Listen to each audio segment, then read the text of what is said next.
Dragon Ball GT begins with one mistake, a single reckless wish from Emperor Pilaf that scatters the Black Star Dragon Balls across the entire galaxy. What starts as a simple quest quickly spirals into something far darker: deadly machines, twisted experiments, the rise of Baby, the creation of Super 17, and eventually the birth of the Shadow Dragons themselves.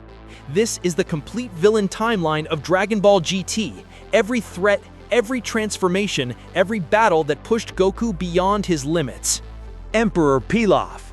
The chain of chaos in Dragon Ball GT begins with the familiar trio, Emperor Pilaf, Shu, and Mai. Driven by the same old greed and ambition, Pilaf sneaks into Kami's lookout alongside his loyal servants, hoping to get his hands on the legendary Black Star Dragon Balls. When they summon the dragon, Pilaf panics upon seeing an adult Goku, and in his fear, he utters a wish he never meant to make. The wish turns Goku back into a child, but the cost is far greater. The Black Star Dragon Balls scatter across the entire galaxy, and a sinister countdown begins. If they aren't gathered within a year, the Earth will be destroyed. Pilaf's cowardice and clumsiness don't just start a fight, they set an interstellar clock ticking. Daltaki. On planet Emeka, Goku, Trunks, and Pan run into a dictator who rules not with brute strength, but through crushing taxes and legal tyranny. Daltaki enslaves his people under his oppressive system, and when the Saiyan trio arrives, he brands them criminals and uses his regime's power to hunt them relentlessly. Daltaki's true weapon is fear and bureaucracy, not raw combat. However, when Goku confronts him, the dictator's facade begins to crumble. His power, built on manipulation and cruelty, can't withstand Goku's righteous defiance. In their showdown, Daltaki is exposed and forced to relinquish his grip on Emeka, demonstrating that even a tyrant built on money and law can fall to sheer moral strength. Legic. Legic, sometimes spelled Legic, is Daltaki's top enforcer, a mercenary whose body and mind are as sharp as the blades he summons. He's fast, ruthless, and capable of channeling his energy into intense melee combat. When Goku fights him, Legic relies on both his physical weapons and his ki-based attacks, confident that his training and discipline will give him the edge. But Goku surprises him by tapping into his Saiyan strength and unleashing a powerful Kamehameha. That wave of energy overwhelms Legic. When the dust settles, Legic, though defeated, acknowledges Goku's sheer power and shows rare respect for his opponent's strength, even in loss. Zunama. Zunama is a fear-provoking monster whose power lies in his whiskers, which can detect tremors and seemingly predict earthquakes. In a small, superstitious village, the locals treat him like a deity, convinced he can both summon and prevent earthquakes. Zunama demands a bride from the terrified villagers, using his reputation to manipulate them. But when Goku, Pan, and Trunks investigate, they realize his power is a facade. He senses quake precursors, but he doesn't cause them. Exposing this illusion breaks his hold on the villagers, and once his deception collapses, Zunama's throne of terror crumbles. His reign was built on fear, not true power. The Parapera brothers. The Parapera brothers, blue, red, and yellow, are flamboyant, theatrical, and deceptively dangerous. They fight using synchronized dance and hypnotic moves called Parapera Boogie, weaving energy attacks into their performance. Their style isn't just for show, it's a potent weapon. At one point, they actually managed to steal a Black Star Dragon Ball from Pan with their hypnotic rhythm. But when the heroes disrupt their synchronization, the brothers lose their edge. Their combat technique falls apart without its graceful flow.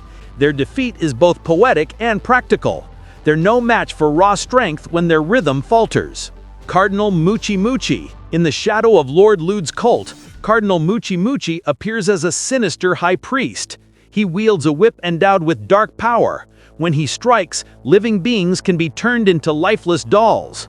Mucci captures Pan, intending to offer her as a sacrifice in Lood's twisted ritual. But his control unravels when Goku and Trunks resist. In the heat of battle, his true nature is exposed. The whip is more than just a weapon. It's a conduit for a deeper, more malevolent being. Once his disguise is shattered, Mucci's true form is revealed, a whip-like, quasi-organic entity that can stretch, constrict, and drain energy from its opponents. Mucci lashes out with terrifying flexibility, wrapping around targets and pulling them into close-range attacks. He even absorbs ki, making each strike more dangerous. Despite his grotesque appearance and powerful adaptability, Goku and Trunks fight back. In a climactic moment, their coordinated assault destroys Mucci's core, Daltaki. Daltaki is a master manipulator and the architect of Lord Lood's cult. His power lies not in brute force, but in subtle horror. He can transform living beings into dolls, siphoning their life force to fuel Lord Lood. When Pan is captured, offering her body and energy to the god machine as part of a ritual. Yet even his twisted devotion can't save him. As Goku and Trunks invade the cult, they expose his darkest secret and shatter his ritual. Once Daltaki's control breaks, the very dolls he created, including Pan's, rediscover their humanity or their energy, and his influence collapses. Lord Lood. Lord Lood is not a god in the traditional sense, but a gargantuan machine mutant built by Dr. Myuu and worshipped by a fanatical cult. His power stems from absorbing the life energy of the dolls created by Daltaki, and he draws strength from sacrifice. His body is massive and nearly impervious, his internal systems humming with collected energy. The Parapera brothers, once absorbed into his core, reveal his critical weakness, a single nucleus cell hidden deep within his chest. Goku, Pan, and Trunks coordinate their attack precisely, targeting that core from inside and outside. When strike meets strike, the core shatters. Lood splits, his body collapses, and the cult's illusion of divinity vanishes, revealing the heart of a machine, not a god. Sigma Force. Sigma Force is a specially designed squad of machine mutants under Dr. Myuu's command on planet M2. They operate with impeccable coordination, merging and splitting to adapt to any situation. Their strength lies in analyzing their enemy in real time, then switching tactics mid-battle. They can absorb damage, reform their bodies, and unleash synchronized attacks. When Goku, Trunks, and Pan confront them, Sigma Force proves to be a formidable threat, not just in power, but in strategy. However, Goku's adaptability breaks their formation, and the combined form of Sigma Force fractures. With their strategy compromised, they fall, paving the way deeper into Myuu's machine empire. General Rildo. General Rildo is Dr. Myuu's most formidable creation on planet M2, a machine mutant with the ability to manipulate metal itself. He can reshape his own body using nearby metal, regenerate, and even merge with the environment to turn entire structures into weapons.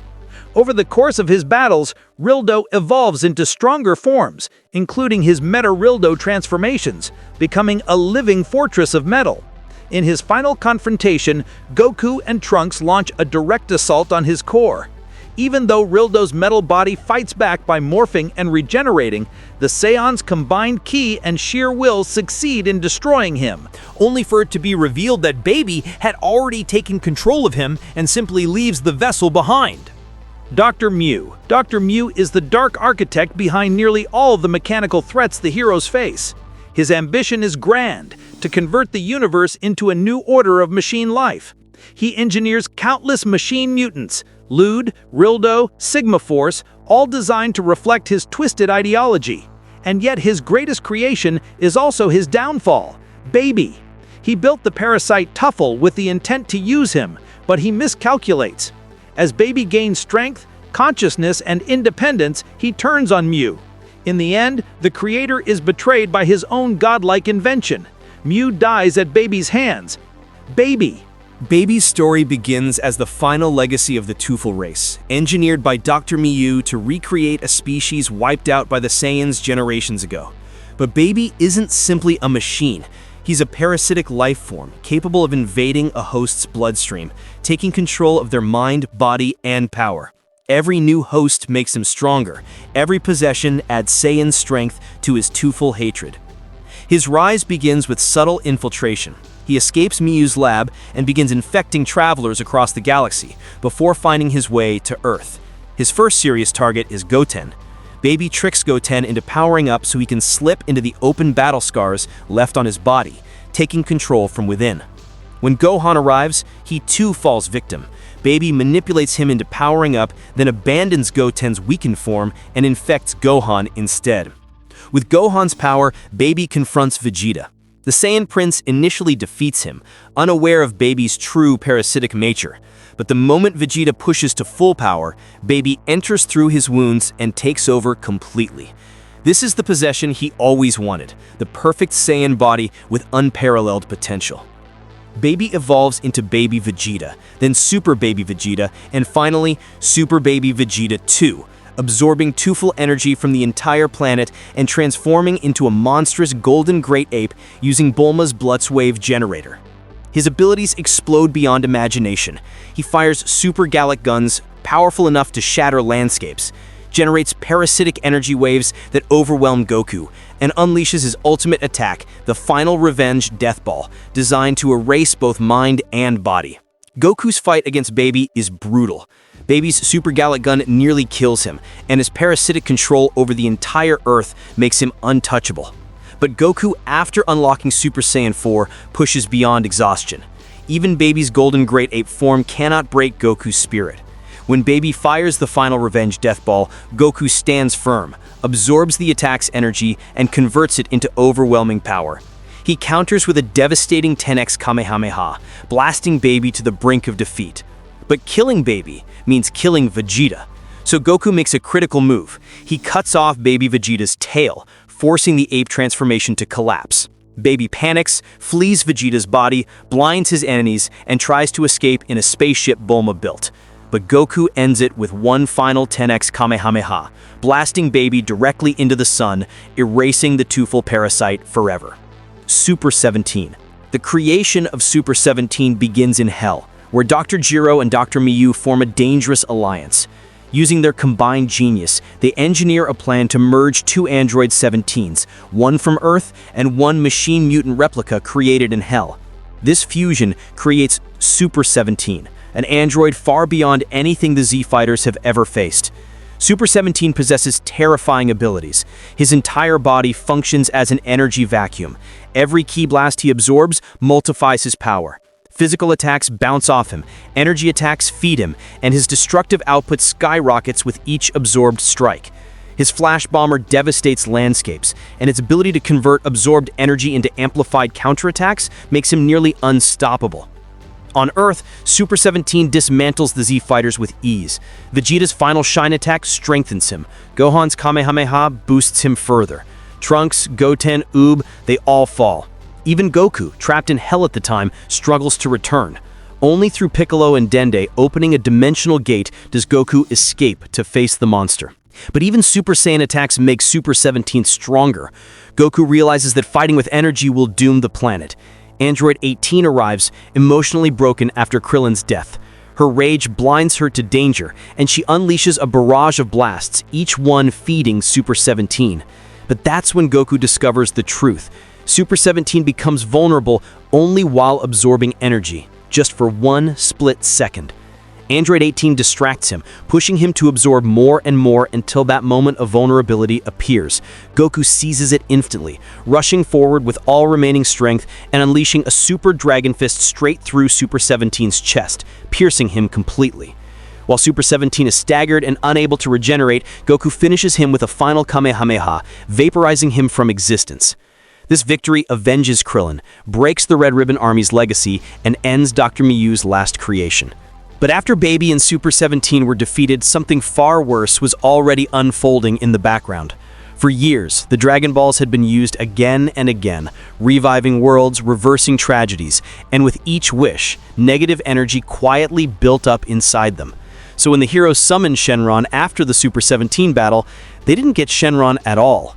Instead, a cigar-smoking monster made of pure corruption emerged, Black Smoke Shenron, who swallowed the cracked Dragon Balls and exploded into 7 evil dragons.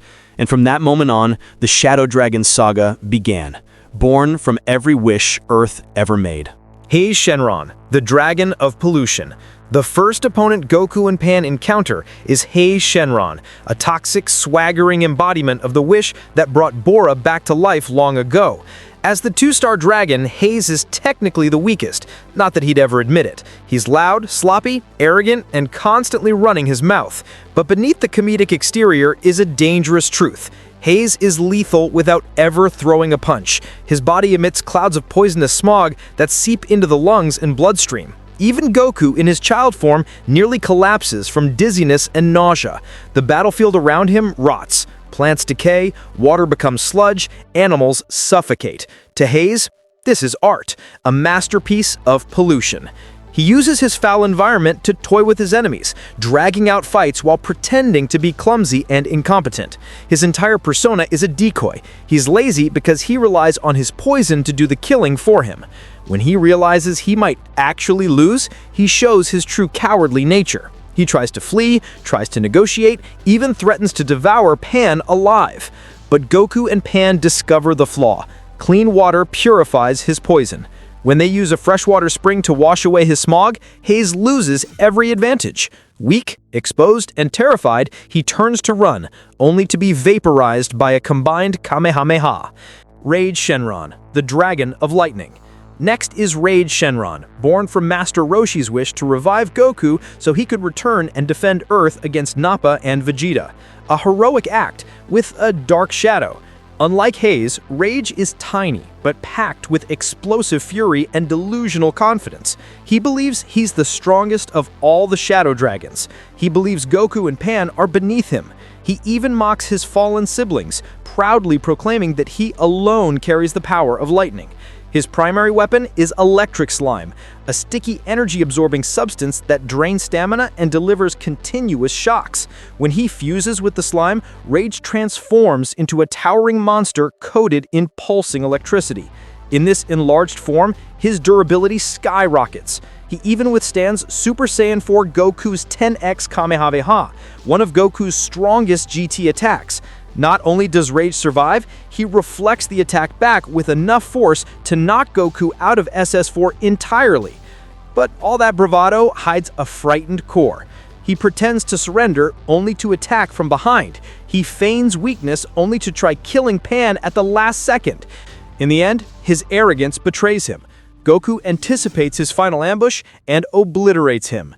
Oceanus Shenron, the Dragon of Wind and Water. Then comes Oceanus Shenron, born from one of the most infamous wishes in the series, the wish where Oolong asked for a pair of panties to sabotage Pilaf. A joke wish, a childish moment, that eventually manifested into something murderous.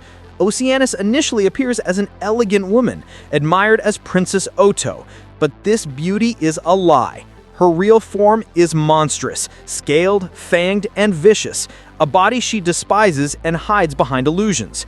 Oceanus is the most vain of all shadow dragons. She demands admiration, punishes those who see her true self, and unleashes storms with a flick of her hand. Her control of water and wind is unmatched, letting her generate hurricanes, tidal waves, and cutting air blades. Her cruelty is almost playful, but once Goku and Pan expose her true form to the world, her confidence collapses, her illusions shatter, her pride crumbles, and stripped of her deception, she has nothing left. Goku defeats her effortlessly. Oceanus represents a different kind of corruption, the darkness born from selfishness and vanity, no matter how harmless it seemed at the time. Naturon Shenron, the Dragon of Earth. Born from the wish that resurrected civilians killed by Majin Vegeta, Naturon Shenron is the parasite of the group, small, mole-like, and timid until he absorbs others. Naturon can fuse with any creature he consumes, mutating into stronger forms. Each absorption warps his personality, making him more sadistic and intelligent. When he absorbs a giant mole, he becomes muscular and brutish. But when he absorbs Pan, everything changes. In Pan's body, Naturon becomes cunning, cruel, and disturbingly playful. He taunts Goku using Pan's voice, threatens to slaughter entire cities, and keeps Pan conscious just to torment her. His strategy revolves around psychological warfare. He knows Goku hesitates to attack Pan's body, so he abuses that compassion. But Naturon has one fatal weakness. Power borrowed is power that can be taken away. Once Goku forces him to separate from Pan, Naturon's confidence evaporates. He shrinks back to his pathetic mole form, begging for mercy, bargaining, lying, anything to survive. Goku ends him with zero hesitation. Naturon is the embodiment of parasitic dependency, proof that some evils don't grow power, they steal it.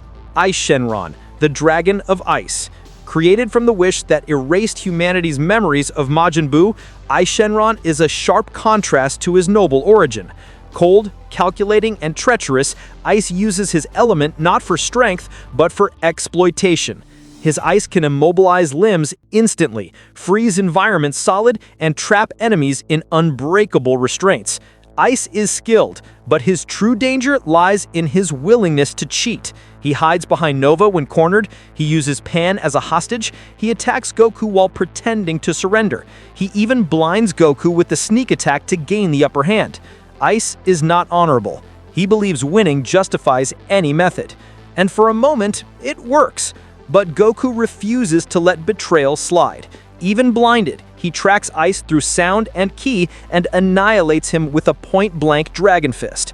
Ice is the hypocrisy of cowardice pretending to be power, a dragon who preys on mercy and dies because of it. Nova Shenron, the Dragon of Fire. Born from King Piccolo's selfish wish for youth, Nova Shenron emerges as the most surprising of the seven. Because despite being a shadow dragon, Nova has honor. He fights with discipline, respects opponents, avoids harming civilians, and battles only at full strength. Where Ice relies on trickery, Nova embraces martial arts. He studies his enemies, adapts, and unleashes flames so intense they rival the sun itself. His speed surpasses even Super Saiyan 4 Goku at times. His solar abilities allow him to generate limitless energy, and his fire is pure, concentrated destruction. But beneath that heat lies integrity. Nova avoids cheap attacks. He refuses to gang up on opponents. When Ice blinds Goku, Nova gives Goku medicine, saving the life of the very person he is meant to destroy. This earns Goku's respect. For a brief moment, they become allies. But Omega Shenron doesn't tolerate loyalty. He absorbs Nova and repurposes him as a living weapon, tearing apart the only Shadow Dragon who stood for honor. Nova dies standing his ground, proving that even within corruption, virtue can survive. Sin Shenron, Omega Shenron, the final consequence. And finally, the One-Star Dragon, the apex of negative energy, the most dangerous villain in GT, Sin Shenron. Born from Mr. Popo's wish to resurrect all victims of Frieza's massacre on Namek, a massive, universe-bending miracle, Sin Shenron emerges as a being of pure malevolence. In his base form, he overwhelms a weakened SS4 Goku. His raw durability is monstrous. His strikes collapse skyscrapers. His ki blasts curve through the sky like guided missiles. But this is just the beginning. Once Sin Shenron absorbs the other Dragon Balls, he becomes Omega Shenron, a demonic titan wielding every power of every Shadow Dragon: lightning, fire, ice, wind, earth, water, and pollution, all combined with a level of physical strength bordering on divine. He murders Nova without hesitation. He toys with Goku. He pushes Earth to the brink of destruction multiple times. Even fusion isn't enough to stop him. Omega is not a conqueror. He's not seeking power or revenge or validation. He wants annihilation. In the final moments, when Goku gathers energy from every living soul for a universal spirit bomb, Omega's confidence finally falters. For the first time, he feels fear. And when the spirit bomb lands, the strongest Shadow Dragon dies not as a god, but as a coward, screaming against a destiny he created for himself. Omega Shenron is the final lesson of the Dragon Balls. This is the complete villain timeline of Dragon Ball GT. Every threat, every transformation, every battle that pushed Goku beyond his limits. You've seen the catastrophe that came from overusing Earth's Dragon Balls, but what if I told you the Dragon Ball universe contains nearly 7 to 8 other types of mystical Dragon Balls? To uncover the rules, powers, and devastating history of every single set, click the video on your screen right now. And don't forget to subscribe so you never miss a deep dive into the Dragon Ball universe.